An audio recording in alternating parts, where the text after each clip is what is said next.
pasti di sini kita langsung saja. Pasti di sini Ibu Linda bertanya-tanya mengenai apa itu gingivitis. Nah, di sini gingivitis yang biasa tersebar di masyarakat luar itu adalah radang gusi. Nah, di sini pengertian gingivitis itu adalah peradangan pada gusi yang menunjukkan adanya tanda-tanda penyakit atau kelainan pada gigi atau gusi. Nah, di sini ada berbagai macam dari penyebab gingivitis. Yang pertama plak. Nah, di sini Ibu bertanya-tanya apa itu plak. Nah, di sini kalau plak itu adalah sisa makanan.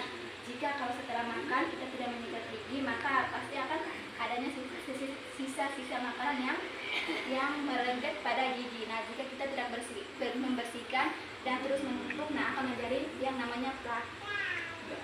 Nah, yang kedua adalah karang gigi. Nah, karang gigi itu hampir sama dengan plak, tapi endapannya lebih keras dibandingkan dengan plak. Nah, kalau plak kita bisa menggunakan bisa menyikat gigi. Sedangkan kalau sudah terjadi karang gigi, berarti kita harus pergi ke puskesmas, ke klinik gigi untuk melakukan scaling atau pembersihan karang gigi. Nah, di sini pasti kebanyakan kita melakukan cara menyikat gigi yang salah, atau yang terlalu keras, atau memilih sikat gigi yang sangat keras, bukan yang halus, dan menyikatnya pokoknya sembrono asalkan bersih, itu pasti. Dan yang berikutnya adalah membuka tutup botol dengan menggunakan gigi. Itu pasti sering, itu bukan hanya botol tapi biasanya galon. Kalau cari pisau kalau didapat pasti otomatis pakai gigi. Nah, itu sebenarnya perilaku yang salah. Ini akan menyebabkan gingivitis.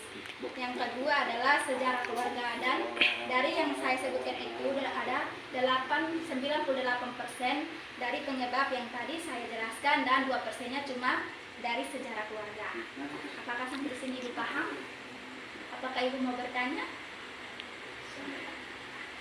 Di sini langsung pada akibat lanjut dari gingivitis.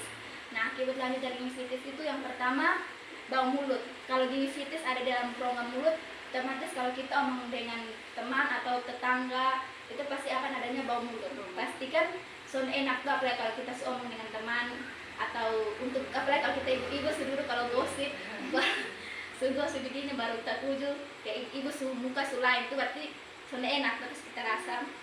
Nah, yang kedua penampilan jelek itu pasti otomatis. Masa pas kita cantik-cantik apalagi keluar baru kita senyum baru ada tonjolan besar di gigi. Pasti penampilan jelek sekali. Nah, itu yang paling penting itu adalah gigi cepat goyang. Kan gingivitisnya contohnya seperti ini. Nah, pasti kalau gingivitis terjadi di sini pasti gigi yang untuk gusi yang untuk menyangga gigi itu otomatis dia cepat copot. Dan itu sebenarnya, nah dari kasus yang saya jelaskan gingivitis itu yang paling penting itu adalah gigi copot. Pasti kalau kita apalagi kalau copotnya tuh di depan, kita senyum ini baru di depan ompong, pasti sampai lucu. Dan abses gigi. Nah, abses gigi itu adalah ini lesi atau luka pada gigi seperti sariawan. Terus periodontitis. Kalau gingivitis itu kalau kita biarkan terus akan terjadinya periodontitis. Nah, periodontitis itu sudah termasuk dalam masalah yang besar atau infeksi yang besar.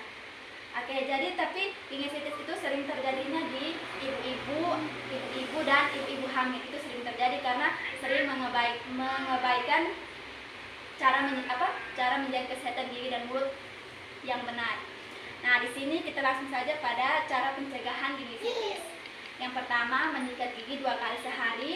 Apakah Ibu sudah tahu tempo waktu yang benar dalam menyikat gigi?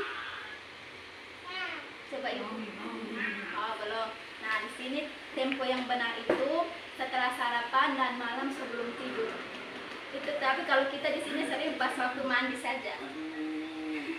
Terus mengonsumsi makanan yang berserat dan berair. Kalau makanan yang berserat dan berair itu seperti buah-buahan dan sayur-sayuran. Kalau buah-buahan itu seperti mangga, jeruk. Kalau sayur-sayur seperti bayam, kol.